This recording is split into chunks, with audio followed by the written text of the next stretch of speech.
আশা করি আপনারা সবাই ভালো আছেন। আমি নিজেও ভালো আছি। তো আজকে মার্কেট নিয়ে বেশ বিস্তর আলোচনা করব। মার্কেট কী টাইপের আচরণ করতেছে, কী টাইপের স্টকের প্রফিট দিচ্ছে, কোন দিকে আপনার এখন থাকা উচিত, কোন দিকে থাকা উচিত নয়, সেই বিষয়টা নিয়ে বিস্তর আলাপ আলোচনা করব। এখন মার্কেট আমাদের কী রকম প্রফিট আমরা করতে পারি মার্কেট থেকে, কোন স্টকগুলা পিক করলে T+2 T+3 অথবা এক সপ্তাহের মধ্যে মোটামুটি একটা প্রফিট করতে পারি। দেখেন মার্কেট এখন শর্ট প্রফিট দিচ্ছে। আমি বারবার বলার চেষ্টা করতেছি মার্কেট টোটালি শর্ট প্রফিট দিচ্ছে। আজকে আমি আপনাদের সাথে কিছু শর্ট টাইম স্টক নিয়ে আলোচনা করব যেগুলা খুব অল্প সময়ের মধ্যে প্রফিট দিলেও দিতে পারে। তো ইন্ডেক্স নিয়ে আজকে আর তেমন কিছু আলোচনা করব না, কারণ ইন্ডেক্সের কি অবস্থা আপনারা জানেন। ইন্ডেক্সকে ধরাই রেখে ভিতরে মায়ের হয়, আবার ভিতর থেকে কিছু স্টক উঠে আসে। সো ইন্ডেক্স এই মুহূর্তে আমি নিজেও দেখছি না, আপনাদেরকে এই মুহূর্তে ইন্ডেক্স নিয়ে আলোচনাও করব না। ইন্ডেক্স কারেকশন হচ্ছে, বাট কিছু পার্টিকুলার স্টকে কিন্তু প্রফিট দিয়েই যাচ্ছে, সেটা আপনাকে মাথায় রাখতে হবে। 5%, 10%, 15%, 20% যেভাবে পারতেছে সেভাবেই প্রফিট দিচ্ছে। তো ইন্ডেক্স এই মুহূর্তে দেখলে হয়তোবা ওই শর্ট টাইম প্রফিট আমরা এই মুহূর্তে দেখতে পারবো না, বা পজিশন যদি ট্রেড নিতে চান তাহলে নিয়ে ঘুম দিয়ে বসে থাকতে হবে। তো মার্কেট যেভাবে চলে মার্কেটের সাথে সেইভাবেকে নিজেকে খাপ খাইয়ে নিতে হবে। আমি যেটা এই মুহূর্তে করছি, কিছু করার নাই। মার্কেট যদি শর্ট দেয় আমারও কিছু করার নাই। মানে মার্কেট অলওয়েজ রাইট, এটা মাথায় রাখবেন সবসময় যে মার্কেট অলওয়েজ রাইট। মার্কেট যেভাবে দিচ্ছে সেইভাবেই আপনাকে নিতে হবে। এই যে দেখেন ইন্স্যুরেন্স সেক্টর নিয়ে আমার কাছে প্রচুর পরিমাণে কোয়েরি আসছে, এই জন্য আজকেও আবার ইন্স্যুরেন্স সেক্টর নিয়ে এসেছি আপনাদের সামনে। গত ভিডিওতে মানে গত বৃহস্পতিবারে আপনাদেরকে বলেছিলাম ইন্স্যুরেন্স সেক্টরে আমি এই মুহূর্তে ঢুকছি না, এবং তার আগে বলেছিলাম যাদের হাতে ইন্স্যুরেন্স আছে তারা অ্যাভারেজ করতে পারেন, তারা এইখান থেকে এই পর্যন্ত টুকটাক একটা প্রফিট জেনারেট করেছে, বা প্রফিট বলবো না সেটা হচ্ছে লস রিকভারি। যাদের আগে এক্সিস্টিং ছিল তারা যদি ওই লেভেলে 2-4 দিনের জন্য ইনভেস্ট করতো তাহলে মোটামুটি তাদের 10-15, কিছু কিছু স্টকে 20%ও প্রফিট দিয়ে দিয়েছে বা লস রিকভারি করে গেছে। তো লস রিকভারি করার জন্য ওই জায়গাটাতে আমি তাদের উদ্দেশ্যে বলেছিলাম। কিন্তু যারা নতুন বাই করবে সেটা নিয়ে আমি আলোচনা করেছি, আমি আমাকে দিয়ে উদাহরণ দিয়েছি, আমি নিজেও যাচ্ছি না নতুন বাইয়ের ক্ষেত্রে। তো নতুন বাই কোথায় করব সেটা নিয়ে গত ভিডিওতে আমি বলেছি যে না আমি আর একটু পরে, কারণ তখন আমি আলোচনা করেছিলাম যে এই ক্যান্ডেলেই, ঠিক এই ক্যান্ডেলেই, এই যে সবুজ গ্রিন ক্যান্ডেলে আমি আলোচনা করেছিলাম যে আজকে যদি আমি কিনি বা কালকে যদি আমি কিনি, যে এই লেভেলে যদি কিনি, পরের দিন আমার ম্যাচুইড ডেট নাও পেতে পারি। দেখেন ম্যাচুইড ডেট দেয় নাই, তারপর থেকে মানে যদি এই ক্যান্ডেলে কিনতেন, এই ক্যান্ডেল তো আপনার ম্যাচুইড না, এই ক্যান্ডেলে আপনার ম্যাচুইড, এই ক্যান্ডেলে ম্যাচুইড হইলে আপনার লাভটা হইতো কি লাভ হইতো বলেন? আপনারা অলরেডি ইন্স্যুরেন্স নিয়ে জানেন। অনেকেই কি করছে, ইন্স্যুরেন্স বাড়া দেখে সব হাতের শেয়ার বিক্রি টিক্রি করে দিয়ে ইন্স্যুরেন্সে হুমড়ি খেয়ে পড়ছে।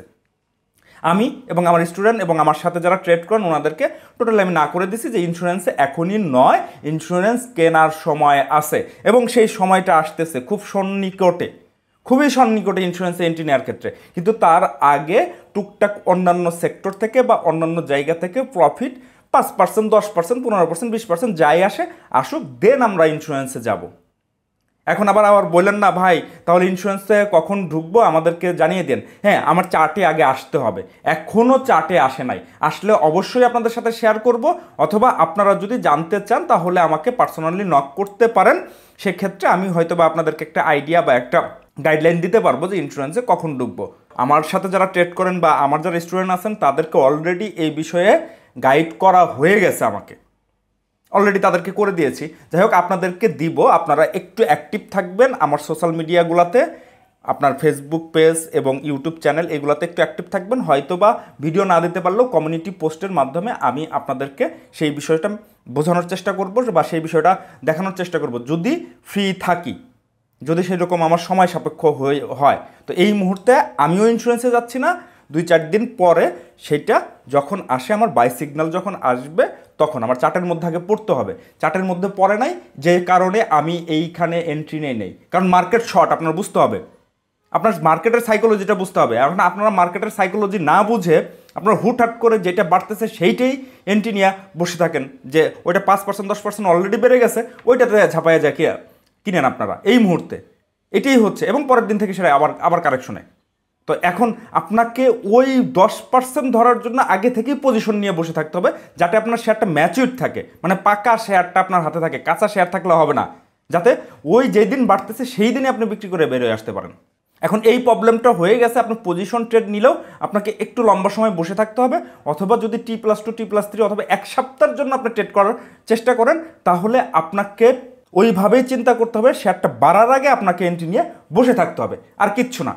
এখন ইন্স্যুরেন্স সেক্টর নিয়ে যদি বলেন যে ভাই এটা নিয়ে আমাদেরকে একটু গাইড করেন, আমার কিছু স্টক বাসা আছে, 5-6টা স্টক আমি সুন্দর মতো বেছে টেসে ওয়াচ লিস্টে রেখে দিছি, সময় আসলে আপনাদের সাথেও শেয়ার করব, অথবা তার আগে যদি পেতে চান তাহলে আমাকে পার্সোনালি নক করে আমার সাথে যোগাযোগ করলে হয়তো আমি আপনাকে ওইভাবে সহযোগিতা করতে পারবো। তো চলেন, আজকে ইন্স্যুরেন্স সেক্টর নিয়ে আর কোনো কিছু বলবো না, যেহেতু আপনারা জানেন এবং কি হবে কি হতে চলেছিল সেটা অলরেডি আপনাদের সাথে আগে আমি হিন্টস দিয়েছি, আগে ক্লিয়ার করেছি যে আমি এই মুহূর্তে ইন্স্যুরেন্সে যাচ্ছি না, ও আমার কেনার সুযোগ দিবে। দেখেন, কেনার সুযোগ অলরেডি চলে আসছে, এখন শুধু এন্ট্রির ক্ষেত্রে কনফার্মেশন আসলে। এখন যদি বলেন ভাই কনফার্মেশন কীভাবে আসবে, সেটা অনেক অ্যানালাইসিস আছে, অনেক বিষয় আছে, ভলিউম দেখতে হবে, প্রাইস অ্যাকশন দেখতে হবে, এবং ওই জায়গাটাতে কি ধরনের আচরণ করতেছে সেটাও দেখতে হবে, ট্রেড প্যাটার্নও দেখতে হবে। তো এই মুহূর্তে আমার কোনো কিছুই আসে নাই চার্টের মধ্যে, যে কারণে আপনাদের সাথে এই মুহূর্তে আমি ইন্স্যুরেন্স নিয়ে জোরালো কোনো কিছু বলতে পারছি না। তো এরপরে চলেন, আমি আজকে আপনাদের সাথে বেশি না 3টা স্টকের ওয়াচ লিস্ট দেবো, 3টা সেক্টর থেকে, ইন্ডিভিজুয়াল সেক্টর থেকেই আমি আপনাদেরকে ওয়াচ লিস্ট দিব। 3টা সেক্টরের মধ্যে প্রথমটা আছে লাইফ। আমার কেন যেন মনে হচ্ছে যে ইন্স্যুরেন্সের আগে হয়তো বা টুকটাক লাইফে একটা মুভমেন্ট আসলেও আসতে পারে। তো লাইফ থেকে আমি একটা স্টক আপনাদের সামনে নিয়ে আসতেছি। এই যে দেখেন, লাইফ সেক্টরের সর্বপ্রথম আমার যেটা বেশি পছন্দ হয়েছে সেটা হচ্ছে ডেল্টা লাইফ। ডেল্টা লাইফের এই দিন যে পিক ভলিউম দেয় বা পিক যে ক্যান্ডেলটা দিছে, এইটা আমি শুধু চেয়ে চেয়ে দেখছি। এইখানে আমি এন্ট্রি নেই, অনেকেই এই জায়গাগুলোতে এন্ট্রি নিয়ে নিছে, আমি জানি সে আমার কেনার সুযোগ দিবে, বাট দেখেন এই যে কেনার সুযোগ দিয়ে দিয়েছে অলরেডি, এবং আজকে যে ক্যান্ডেলটা দিছে বেশ ভালো পজিটিভ ক্যান্ডেল, এবং ভলিউম আগের দিনের চেয়ে বেশ ভালো ভলিউম। তো আমার মনে হচ্ছে যে আগামী সপ্তাহে কোনো একটা সময় এই লাইফ সেক্টর লিডিংয়ে আসলে ডেল্টা লাইফটাও লিডে চলে আসবে। আসলে প্রত্যেকটা সেক্টরের দেখেন, একটু ফলো করার চেষ্টা করেন, যে সেক্টরের লিড নেয় এক একটা স্টক ওই সেক্টর থেকে লিডার হয়ে যায়। সো আপনাকে ওই লিডার খুঁজতে হবে, ফার্স্ট লিডার অথবা সেকেন্ড লিডার কে, এইটা আগে আইডেন্টিফাই করার চেষ্টা করতে হবে। আমার কাছে কেন জানি মনে হচ্ছে যে ডেল্টা লাইফ লিডার হইলেও হইতে পারে। এর সাথে আর একটা স্টক আছে অলরেডি, সেটাতে আমরা পজিশন নিয়ে রেখেছি, সেটা নিয়ে এখন আর আলাপ আলোচনা করতেছি না। লাইফ সেক্টর থেকে আজকে আমরা অলরেডি পজিশন নিছি। তো এই মুহূর্তে আমি পাবলিকলি ওইটা নিয়ে আর আলোচনা করছি না। যেইটা আর একটা সেকেন্ড অপশন, সেকেন্ড ওপিনিয়ন আছে, সেইটা আপনাদের সাথে আলোচনা করতেছি। আপনারা চাইলে এইটাও দেখতে পারেন, আর না চাইলে নাও দেখতে পারেন। তবে হ্যাঁ, এইগুলো শর্ট ট্রেড, 5%, 10%, 20%, এর বেশি নয়। 2টা হল পাইলে ভালো কথা, একটা হল পাইলেও ভালো কথা, ওইখানে ছেড়ে দিতে হবে। মার্কেটে এইরকমই হচ্ছে। এই যে মুজাফফর নিয়ে আপনাদের সাথে আলোচনা করেছিলাম। এই যে দেখেন, মুজাফফর নিয়ে আলোচনা করেছিলাম কবে, লাস্ট ভিডিওতে। কয় টাকায় ছিল? এই 14 টাকা 80 পয়সায়, এবং টার্গেট দিয়েছিলাম কত, যে 17 টাকা প্লাসে, ফার্স্ট টার্গেট সে মিট করে গেছে কিন্তু। তো এইভাবেই আপনার প্রতি সপ্তাহে যদি একটা স্টক তুলেন, সেটা যদি একটা হল্ট নেন, এক সপ্তাহে 10%, খারাপ না, নট ব্যাড, খারাপ নাই, বাজার দিচ্ছে আপনাকে। আপনি চেষ্টা করেন যে কোন স্টকটা একটা হল্ট পেতে পারেন, বা 7%, 8%, 10%, 12% আপনি পেতে পারেন, তাহলে ওই স্টকটাতে একটু পজিশন নিয়ে বসে থাকেন। হ্যাঁ, এই ভিডিওতে আর একটা স্টক দিয়েছিলাম, সেটা স্লো আছে, সেটাও ভালো করবে। আপনারা জানেন স্টকটা কি, আনোয়ার, সেটাও ভালো করবে, সেটার পজিশন এখনও ভালো। তো অ্যাট এ টাইম সবগুলো স্টকই ভালো করবে না। আপনি আপনার পোর্টফোলিওতে ওইভাবেই সাজাবেন। আপনারা পোর্টফোলিও সাজানোর সময় কি করেন? পোর্টফোলিও সাজানোর সময় করেন কি, যে ইন্স্যুরেন্স থেকে কিনলে 4-5টা ইন্স্যুরেন্স কিনেন। না, নিয়ম ওইটা না ভাই। আমি আমার পোর্টফোলিও ওইভাবেই সাজাই, কিছু আইটি দিয়ে, একটা ইঞ্জিনিয়ারিং দিয়ে, একটা লো পেইড দিয়ে, একটা ইন্স্যুরেন্স দিয়ে, একটা লাইফ দিয়ে, ওইভাবে করে সাজাই। যেটাতে আমাকে প্রফিট দিচ্ছে সেটা প্রফিট বুক করে আবার অন্যটাতে চলে যাওয়ার চেষ্টা করি। সো এখন আপনারা কী করেন, আপনারা যদি লাইফে যান, পুরাটি লাইফ কিনেন। 4-5টা স্টক যদি থাকে, অনেকে তো 20টা স্টক পোর্টফোলিওতে কিনে রেখে দেয়, পরে শেষ মুহূর্তে ট্র্যাকও করতে পারে না। নিয়ম ওইটা না ভাই। এই যে ডেল্টা লাইফ আমার কাছে ভালো লাগতেছে, চাইলে আপনারা এই ডেল্টা লাইফ দেখতে পারেন, আর না চাইলে নাও দেখতে পারেন। আমি আমার আলোচনা করতেছি, এটা কোনো ফোর্সের জায়গা না যে আপনারা কিনবেনই, এমন না। টাকা আপনার, সিদ্ধান্তও আপনার। আমি just technical point of view থেকে আপনাদের সাথে আলোচনা করি, আর কিচ্ছু না।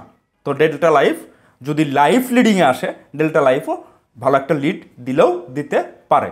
এই লাইফ সেক্টর নিয়ে আমি অনেক আগে একটা ভিডিও দিয়েছিলাম, সেইখানে লাইফ সেক্টর থেকে সিলেকশনে ছিল কি সোনালী লাইফ।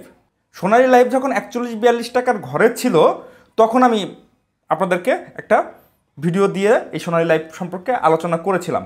অনেকেই আমাকে কমেন্টস বক্সে বা পার্সোনালি বলছে যে ভাই আপনি তো এই সোনালী লাইফ দিলেন, এটা তো জেডের শেয়ার, অমুক শেয়ার, এই শেয়ার স্লো, এই শেয়ার হবে না, তবে না। দেখেন 50 টাকা খরচ করে আজকে 51 টাকার উপরে ট্রেড হয়েছে। মার্কেট কী ধরনের আচরণ করতেছে সেইটার উপরে ডিপেন্ড করে আপনাকে সিদ্ধান্ত নিতে হবে। যদি আপনারা সিদ্ধান্ত না নিতে পারেন, তাহলে ভালো যারা এই টাইপের জিনিস বুঝে তাদের সাথে একটু পরামর্শ করেন, তাদেরকে একটু নক দেন, দেখবেন আপনাকে সুন্দর একটা পরামর্শ দেওয়ার তারা চেষ্টা করবে। অন্য কিছু আর দেখাইলাম না, অর্ডার ব্লক বা এসএমসির অন্য কোনো কিছু আর দেখাইলাম না, জাস্ট শর্ট প্রফিট টেকিং, আর কিচ্ছু না। এরপরের স্টকটা হচ্ছে আইটি সেক্টর থেকে আইটিসি। এই আইটিসির আমার চার্টটা এখানে দেখতেছেন, এটা অনেক আগে আঁকানো, এবং আঁকানো অনুযায়ী সেই সব জায়গায় সেই পয়েন্টগুলো থেকেই মোটামুটি সে ঘুরছে। যে আমার ইলিওয়েটোয়েপ এবং এসএমসি যেসব পয়েন্ট আঁকিয়ে রেখেছিলাম সেই জায়গাগুলো থেকেই ঘোরার চেষ্টা করতেছে, সেসব পয়েন্টেই আসছিল। যাই হোক, এখনকার বর্তমান শর্ট প্রফিটের জন্য যেহেতু বলতেছি আপনাদেরকে, এখনকার বর্তমান পজিশন আমার বেশ ভালো লাগতেছে। চাইলে আপনারা এইখানেও শর্ট প্রফিট টেক করলেও করতে পারেন, বা আপনারা পেলেও পেতে পারেন। এই জায়গাটাতে ভলিউম ড্রাই হয়ে গেছে এবং প্রাইস অ্যাকশন মোটামুটি খারাপ না। যদি আসে বেশ ভালো একটা প্রফিট, আপনারা এইখান থেকে 10-12% একটা প্রফিট নিলেও নিতে পারেন। তো আইটি সেক্টরের আরও স্টক আছে। আমার মনে হচ্ছে যে আইটি সেক্টর অনেক দিন ধরে লিডিংয়ে যায় না, সে একটা জায়গায় ঝিমাচ্ছে। প্রত্যেকটা সেক্টরই মুভমেন্ট দিচ্ছে, আইটি সেক্টরটাই এখন তেমন একটা মুভমেন্ট দেয় নাই।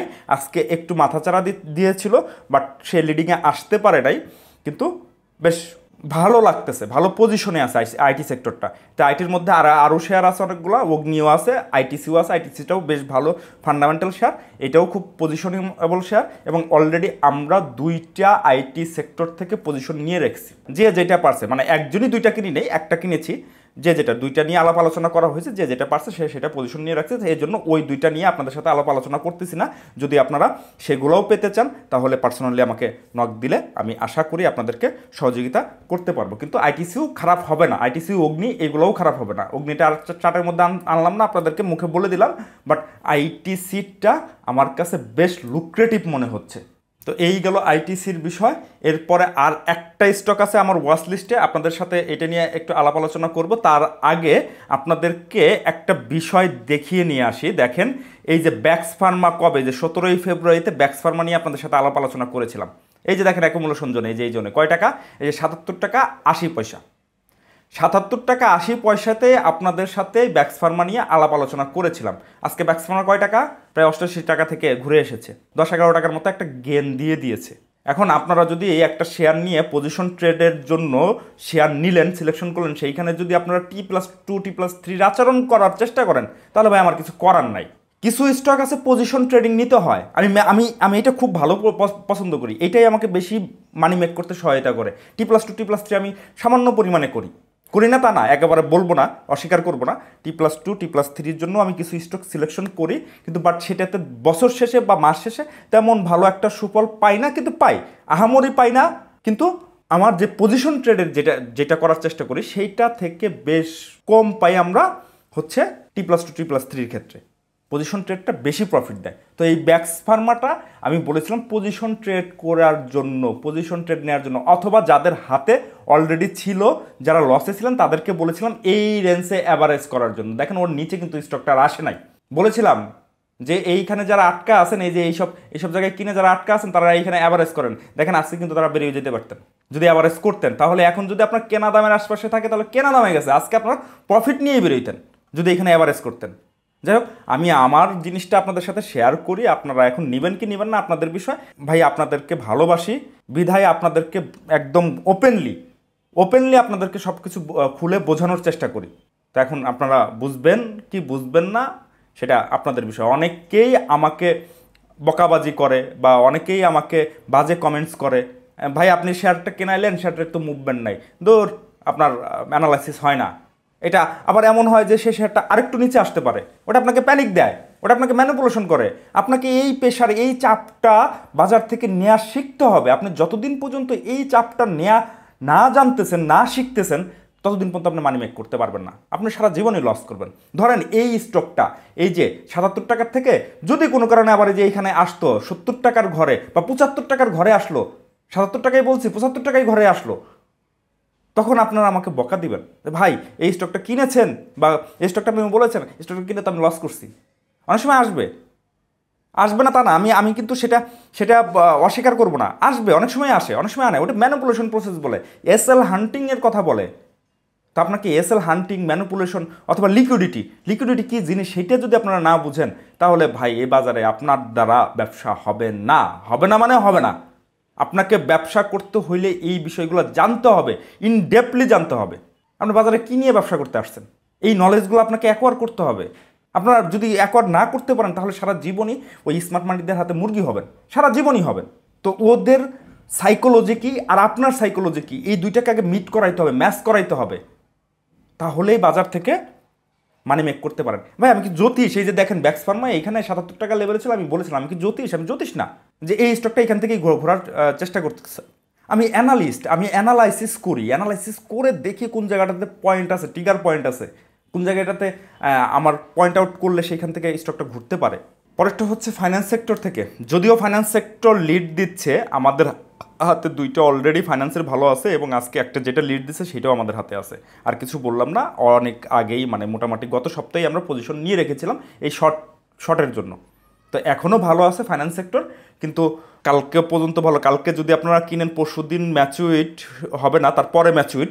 তো ওই ম্যাচুইট দিনে কি হবে সেটা বলা একটু দুষ্কর, তারপরেও এটা নিয়ে আপনাদের সাথে আলাপ আলোচনা করছি। অলরেডি আমাদের পাকা শেয়ার আমাদের হাতে আছে, যে কোনো মুহূর্তে যে কোনো কিছু হইলে আমরা সেল করে দিতে পারবো ফাইন্যান্স থেকে। এখনও আমাদের হাতে আমরা পুষতেছি। তো সবার আগে কিভাবে এন্ট্রি নিতে হবে, কিভাবে চিন্তা করতে হবে, ওই বিষয়টা যেহেতু আমি ভিডিও দেই সপ্তাহ শেষে, সেহেতু আসলে ওইভাবে করে আলোচনা করা যায় না আর কি। তো T+2 T+3 যদি খেলা হয় তখন ওইভাবে আসলে সপ্তাহ শেষে যে একত্রে করে আপনাদেরকে দিতে গেলেও একটু অসুবিধায় পড়তে হয় আমাকে। যাই হোক, তারপরেও একটা স্টক আমার খুব ভালো লাগতেছে, সেটা হচ্ছে national housing finance limited. National housing ফাইন্যান্সের যে দেখেন এত বড় একটা ভলিউম নিচ্ছিল এবং নিচের দিকে আসছে এবং ভলিউমটা ড্রাই হয়েছে। এই যে আজকের যে ক্যান্ডেলটা দিছে এইটা বেশ ভালো পজিটিভ ক্যান্ডেল, বেশ ভালো পজিটিভ ক্যান্ডেল। আপনারা চাইলে এই স্টকটাও দেখতে পারেন। এবং যদি বলেন যে এই স্টকটার এসএল কোথায়, এই যে এই ক্যান্ডেলের নিচে, তার মানে হচ্ছে 26 টাকা 30 পয়সার নিচে ক্লোজ দিলে এসএল, আর এখন এন্ট্রি নিলে এই জায়গাগুলোতে এন্ট্রি পয়েন্ট আপনারা খুঁজতে পারেন। এবং এর যদি হয় যে 13% মানে শর্ট প্রফিটের জন্য, কিচ্ছু না, শর্ট 12-13-14% যদি হয় এই বাজারে এনাফ ভাই, এক সপ্তাহে 10-12% এনাফ, আর কিচ্ছু লাগে না। যাই হোক, পজিশন ট্রেড এই মুহূর্তে আপনাদের সাথে আলাপ আলোচনা করছি না, বাট আপনাদেরকে আমি শর্ট ট্রেডিংয়ের জন্য, যেহেতু মার্কেটটা শর্ট হয়ে গেছে সেহেতু আমাকে ওইভাবেই চিন্তাভাবনা করতে হবে। যদি আপনারা পজিশন ট্রেডের কথা চিন্তা করেন, পজিশন ট্রেড এই মুহূর্তে বেশ কয়েকটা স্টক আছে, তার মধ্যে আমার কাছে খুব ভালো একটা লুক্রেটিভ প্রাইজে এবং লুক্রেটিভ চার্ট প্যাটার্নে একটা স্টক আমার চোখে পড়েছে। সেটা নিয়ে আপনাদের সাথে এই মুহূর্তে আর আলাপ আলোচনা করছি না। ওইটা আমার সাথে যারা ট্রেড করেন বা আমার স্টুডেন্ট যারা আছেন, গতকালকে তাদেরকে সুন্দর মতো সেটা আমি বোঝানোর চেষ্টা করেছি এবং অলরেডি তাদেরকে মেসেজ দিয়ে দিয়েছি কি করতে হবে, কিভাবে করতে হবে। ওইটা 2-3 মাসের জন্য মিডল্যান্ড ব্যাংকের মতো ওই রকম হইলেও হতে পারে, যেমন 11-12 টাকার থেকে মিডল্যান্ড ব্যাংক 36 টাকায় গিয়েছে। সেম স্টকটা মানে যে স্টকটা নিয়ে আমি বলতে চাচ্ছি সেই স্টকটাও একই টাইপের ঘটনা ঘটাইতে যাচ্ছে আমার মনে হচ্ছে। এবং মিডল্যান্ড ব্যাংকের যখন হয় নামে, ওই 35-36 টাকা থেকেই আপনাদেরকে সতর্ক করতেছে আজকে শেয়ারটা কোথায় আছে। অনেকে 20-22 টাকা নামার পরে বলতেছে শার্পিং নাইভ অনেক কিছুই, অনেকেই তখন বলছে এটা আর ধরেন না, কিন্তু অথচ আমি সেই 34-35 টাকার ঘরে আমি কিন্তু ওইখানেই আপনাদেরকে মেসেজ দিয়েছিলাম। এখন মানুষ ওই ডাউন ট্রেন্ডে আসার পর মানে ঘটনা ঘটে যাওয়ার পরে মানুষ হচ্ছে এই সিগন্যালগুলো দেয়। যাই হোক, এগুলো দেখি আর আমি হাসি আর কি। আপনারা এটা জাস্টিফাই করবেন, এটা আমি আর বলার কিছু নাই। যদি আপনি ওই টাইপের মিডল্যান্ড ব্যাংকের মতো ওই টাইপের কোনো জিনিস পেতে চান, তাহলে আপনারা চাইলে আমার সাথে যোগাযোগ করতে পারেন। আসলে পাবলিকলি ওইটা এখন বলতেছি না, যেহেতু এটা অ্যাকোমোডেশন জোনে আছে এবং যদি কখনো ওইভাবে হয়। এটাও কিন্তু লং টাইমের জন্য, লং টাইম বলতে কি position trade. Next Midland bank যেটা হতে চলেছে, আশা করি আমি সেখান থেকে প্রচুর পরিমাণে আশাবাদী, সেই স্টকটা কিছু হইলেও হইতে পারে, এতটুকু বলে রাখলাম। তো যদি কখনো সময় সুযোগ হয় আপনাদের সাথে সেইটা নিয়ে আলাপ আলোচনা করব, কিন্তু এই মুহূর্তে আমি নিজেও এবং আমার সাথে যারা আছেন তারা এই মুহূর্তে ওইটা কালেকশন প্রসেসে রাখছি। যদি কখনো কোনো সময় সুযোগ হয় আমি আপনাদের সাথে ওইটা নিয়েও আলাপ আলোচনা করব। তো আপনারা যদি ওই টাইপের কোনো জিনিস বা যে কোনো জিনিস নিয়ে যদি আমার সাথে পরামর্শ করতে চান, তাহলে এই যে এইখানে হোয়াটসঅ্যাপ নাম্বার দেওয়া আছে, জাস্ট এই হোয়াটসঅ্যাপে একটা SMS করবেন। ভাই ফোন দিয়েন না, অনেকেই ফোন দেয়, অনেক সময় আমাকে পাবেন না ফোনে, অনেক অ্যাট এ টাইম সবার সাথে আমার ফোনে কথা বলা সম্ভব হয় না, আপনারাও বুঝেন। আপনারা জাস্ট একটা SMS দিয়ে রাখবেন, আমি আপনাদেরকে সময় সুযোগ করে একটা গাইডলাইন্স দেওয়ার চেষ্টা করবো। আপনারা যদি ওইভাবে কনসালটেন্সি নিতে চান তাহলে এই হোয়াটসঅ্যাপে যোগাযোগ করবেন। তো ভিডিও আর লম্বা করছি না, আজকের মতো ভিডিও এখানেই শেষ করছি। আপনারা ভালো থাকবেন, সুস্থ থাকবেন, আপনাদের ট্রেড জার্নি শুভ হোক।